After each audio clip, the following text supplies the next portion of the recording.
Om Shri Gurubhyo Namaha. Hari Om.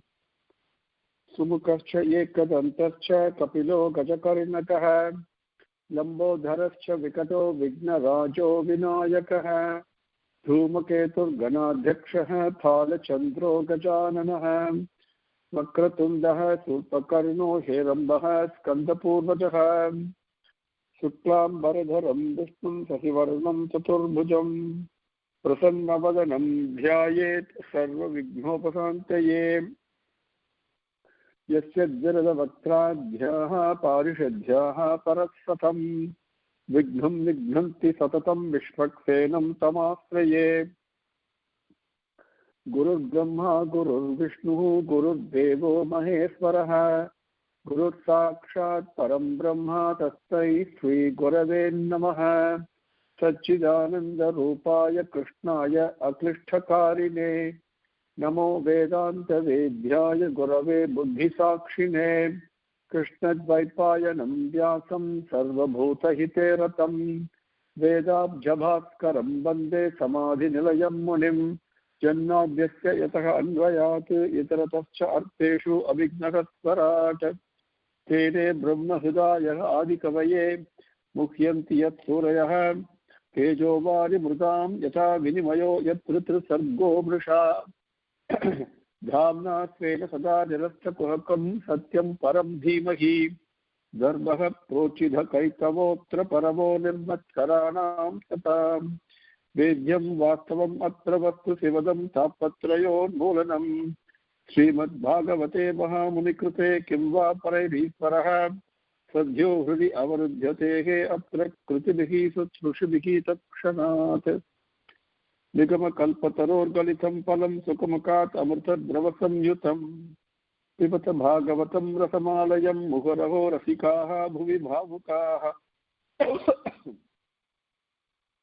Prabhajantam Anupetam Apeta Krutyam Daipayano Viraha Katara Ajuhava Putreti Tanmayataya Taravaha Abhinedhutam Sarvabhuta Hridayam Muni Manatosmi Yahat Svanubhavam Akila Sutikaram Ekam Adhyatma Deepam Atititishatam Tamondhama Samsaridam Karunayaha Purana Gukhyam Kambyasa Sunum Upayami Gurum Muninam Narayanam Namaskritya Naranchaiva Narottamam Devim Saraswatim Vyasam Tato Jayam Udirayet. Now with Swami's name we will continue. We have covered very brief review of in the midst of Skandam 3, Kapila Upakyanam, Kapila Upadesam, Kapila's teachings, Sankhya Yogam. We saw a few times just so that it gets reinforced in our mind about the 24 aspects with which I am creating everything in me and around me in my life. And then we also saw Bhagavan said very important to have Bhakti Yogam, unconditional, total love to Bhagavan, to God, and that is the only way, right? And that is the spiritual goal. Now, today we will cover the way, how to do it. We will cover that. Again, I'm going to give you, not in Sanskrit slokangal, but the meaning of the slokangal so that it can refresh your mind. And with Bhagavan's grace, all of us can benefit from it. Then the question comes, obviously, if I am the creator and I am also getting involved in the created, the world, the creation itself, that separates me from my own self. Why am I going through all the pains and pleasures, ups and downs and all that, right? That's a question that, the natural question will come. Bhagavan answers that. He says, though the Purusha, the Bhagavan, the indweller in me is subsisting in Prakriti, he is actually unaffected by Prakriti and its transformation. This we all know in our own life, right from childhood. The feeling of I am so and so is there, that feeling has not changed. My consciousness has not changed, my awareness has not changed, even though I grow I grow up, I change, I get involved in many things, right? But still there is something in me that is constant, absolutely untouched and unattached by the various changes and transformations that take place. That is what he's talking about. So we all know what it is. We don't have to keep describing it. Each one of us know. Then, because that particular entity within me is changeless and it is not affected by the gunas of the prakriti, sattvic or rajasic or tamasic, you know very well that it is beyond that, right, within us. Now, when I become attached to the gunas of prakriti, sattvic, rajasic and tamasic tendencies, by identifying myself with them, I am rajasic, I am angry, I am tamasic, I misunderstand, I am lazy. All these adjectives I give to myself, right, attaching myself to the gunas, then I forget that I am actually this changeless nature beyond all the gunas. So because I identify myself with the three gunas, then I become helpless and miserable, go through the ups and downs. So the real agent is really Prakriti, the three gunas, and not the changeless entity within me. Now, so I hope that's clear. So to gain liberation, to get out of this shackle of illusion, of identifying myself with the image or the reflection on the mirror as opposed to myself, right? What should I do? My mind has to be slowly drawn away from this involvement with the created world and place it, as Sukamani said, right in that we covered that, place it at the lotus feet of the most charming Shyamasundar, right?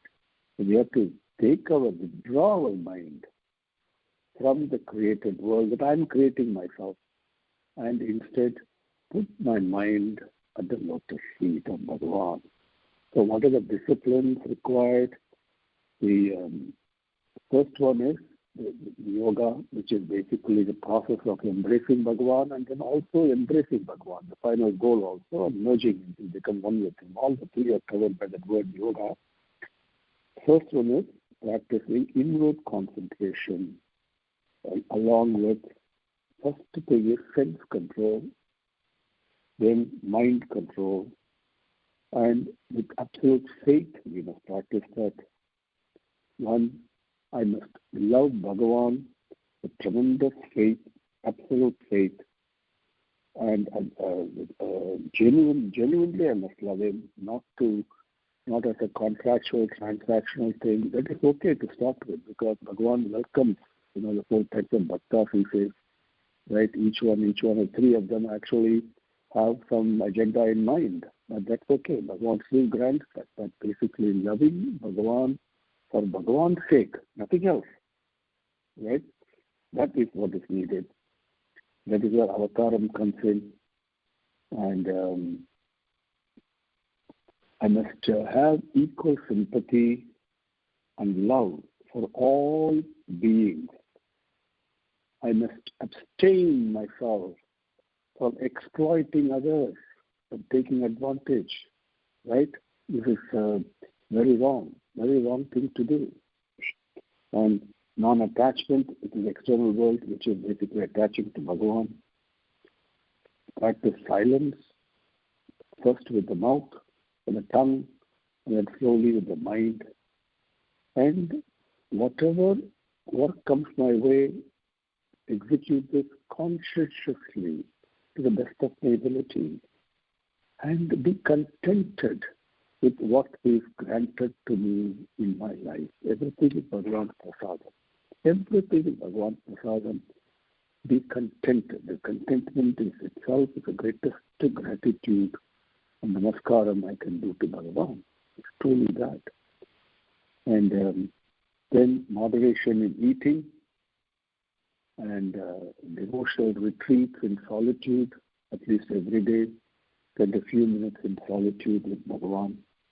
Friendliness to all, and calmness of disposition, kind and sympathetic, self-control, and absence of attachment to one's body and to one's own relatives and friends.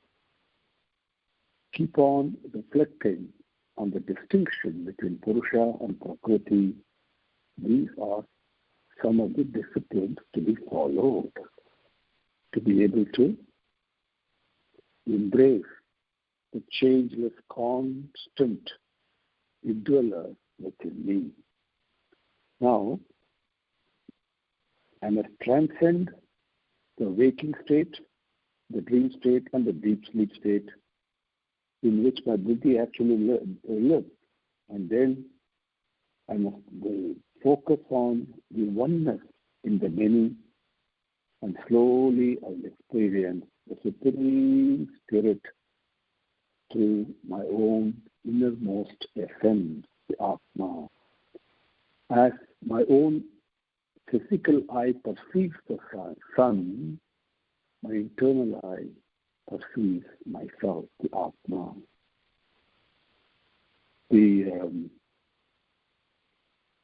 Then this one Ekam Sat, one entity, non-dual, the changeless Prema, you call it Prema, Dharma, Sathya, Ahimsa, doesn't matter, whatever name I give it, that one entity is there. That once I see it internally, within me, the same way I see with my external eyes the sun, then I see this non-dual divinity pervading everything in the external world, also manifested world, so many varieties. It's the same one thing. And I experience them. The interesting thing is, when we see in our life light that is on a wall, okay, that's reflected light from a pool of water or a glass, the moment I see it, what do I think? Oh my God, that diverts my attention to the source of that reflection, isn't it? When you see a reflection of the water or the reflection of the glass on the wall, well, immediately I think of, oh, where is it coming from? What is the source? Like that, this whole world must turn me towards the source of the reflection. This is very important, beautiful example given here. And so this way, inquiring and practicing, the source is the ahamkaram, the I sense, the I. I have to trace that. Then, what is this I sense? What is this ahamkaram? And which is nothing but the divine ray itself. That is the truth. That is Ekam Sat. That is the pathway, the way that is given, is what Swami says. When in deep sleep, the consciousness of the body, mind, and all the elements of the personality have dissolved into nothingness. The Atma remains sleepless, but without the sense of I, sense, or individuality. When the ahamkaram is absent, it may appear as if the self, though the self is dissolved, but that is not true, because that what is left is what Bhagavam, the truth is. Remember, we saw right at the beginning of creation how I'm creating myself, Mahattatvam, and then Prakriti, Kalam. Kalam disturbs the Prakriti, the three gunas, which gives rise to Ahamkaram. So remember this. So working backward, going that way, this is how I do. Devotee says, Swami, I cannot understand that Purusha can ever be free of the pulls of Prakriti. It is so strong. Because both of them are interdependent. I mean, the pulls of the gunas in Prakriti, the Prakriti itself, there is divinity present in it. So the pull is mutually interdependent. Purusha and Prakriti are like they're eternally connected.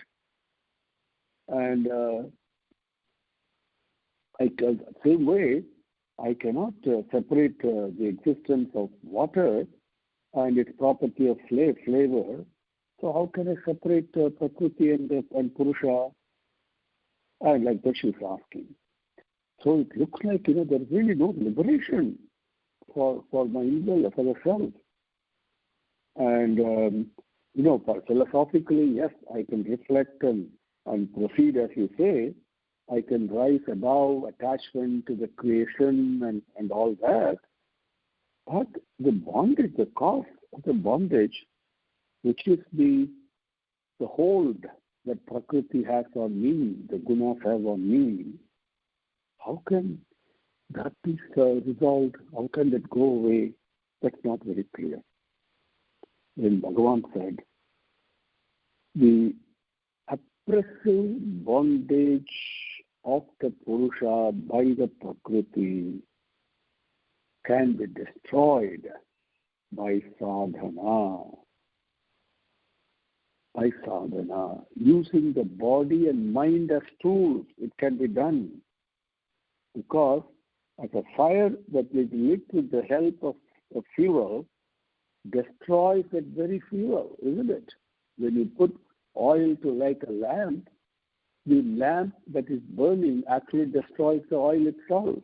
Like that, using my body and mind, doing sadhana, I can destroy this bondage that the Prakriti seems to hold on me. That hold, I can destroy it.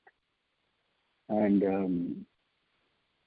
what are some of the sadhana disciplines? Then some of them are as follows. Kapila Bhagavan says, one must perform one's duties for dharma without any motive other than service of God through it. Mat karmakrit, mat paramo, mat bhaktaha. We have covered this so many times. The Bhagavan says in the Gita, every piece of work, do it as Bhagavan's agent, to serve him, to please him, to the best of your ability, without expecting anything else in return. No, nothing in return. Absolutely unconcerned. Do it lovingly, without any grudge. Lovingly, because it's a loving service to Bhagavan. Using the tools he has given, body and mind and opportunity and time and everything else has been given. Using that, offer it back to him. Number one, okay, every action must be performed like that. Then, second, one must cultivate purity in body and mind. First of all, we have to keep the body pure. Very important. Pavitram. Then mind purification has to come. We must purify the mind by hearing, reading, and meditating on Bhagavan's excellences. All through my life, I must do it. Then I must cultivate intense love for him.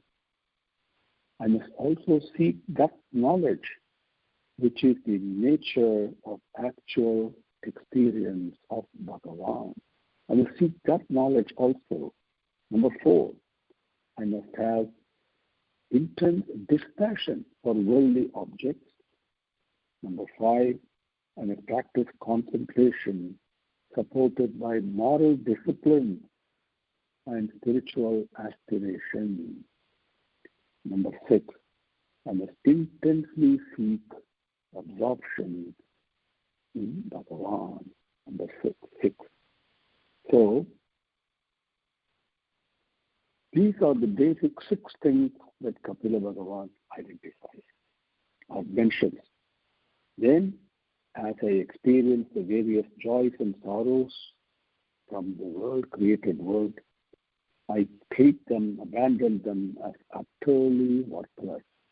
Whether something good happens, something bad happens, pain happens, pleasure, humiliation, victory, doesn't matter. They're all equally worthless because I'm establishing myself the glory and excellences of Bhagavan.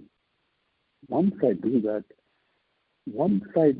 I'm never again absorbed by the Prakriti, by the creation. Once I attach myself to the Creator, intensely I want to do it, I take all these efforts, slowly, they all will happen. Then the creation has no hold, no meaning, becomes worthless for me. Then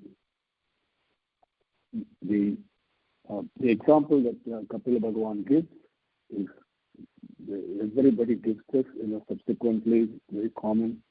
With the dream I experience while asleep, and I can go through many unpleasantness, anxiety, worries, tension in my dream, whatever dreams I have. But when I wake up, those dreams do not trouble me at all. It is exactly like that.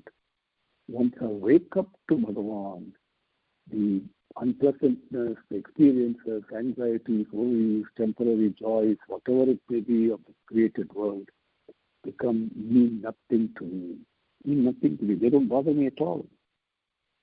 And that through such absorption in sadhana, the sadhana practices for a very long time, covering several words, the aspirant, the sadhaka, develops intense dispassion for everything up to and including Brahmaloka. My levels of awareness increases, but I'm absolutely unconcerned with that, not touched by it. Then Kapila Bhagavan continues, through my unbounded grace and anugraham, such a bhakta becomes aware of the truth, attains in this life itself to that state of blessedness which is founded in me, called the Kaivalya. That is where one is established in one's own nature. And the established in this Kaivalyam, the subtle body of the yogi, not the gross body, that will be destroyed. But we all have to be focused on a subtle body that travels. After I leave this physical body, I take another body. That is my subtle body going, which is basically, as we said earlier, the mind. Okay, we call it mind, bundle of unfulfilled desires, plus our unfulfilled reactions to all the karma I have done. So both combined together take me to keep on taking additional body. So the subtle body travels. But once I'm established in Bhagavan, the subtle body also is destroyed at death, and he never returns to the life of samsara, the cycle of birth and death again. Kapila Bhagavan says, "Oh Amma, Mother, in this advanced state of yoga, which has Sankhya and Bhakti, Jnana and Bhakti as its aim, the prospect of wonderful psychic powers manifest as we progress. Tremendous, we call them siddhic powers. I can become big, I can become small, I can fly, I can levitate, I can go through walls. I can, sitting here, I can see what is happening 10,000 miles away, wherever I want. So many things are there. I can travel through the space. So many siddhic powers. And tremendous enjoyments also come my way. So many, I get fame, reputation, wealth. Everybody comes and falls at my feet. So many things happen once I start on this path. But Bhagavan says, so many enjoyments, the psychic powers and heavenly enjoyments come to the sadhaka. But if he feels an attraction to them, then he will be caught up in their enjoyment until his attraction to them is exhausted. That means he is basically forfeited. Then he has to travel the path again. Only when he has risen above all such attractions for powers and enjoyment will he reach my state. And that alone can save him from being a victim of death's contemptuous laughter. Death, because he will still be in the hold of death. But once he gives up its attractions of powers and enjoyments, all powers and all enjoyments must give up. Then he can transcend death. Where there is no death, there is no birth. So that finally is what Bhagavan explains in the summary form. I shared it with you. And then tomorrow is Thursday. Tomorrow, so we will take up some details of Bhakti Yoga, the path of devotion, the sadhana. Bhagavan says, do the sadhana. He gave 6 specific steps to follow, right? And then Bhakti is going to give some details on the Bhakti Yoga. And that we will take up next with Bhagavan's grace. Om Sri Gurubhyo Namaha. Harihi Om. Samastalokaha Sukhino Bhavantu. Samastalokaha Sukhino Bhavantu. Samastalokaha Sukhino Bhavantu. Om Shanti Shanti Shanti. Harihi Om.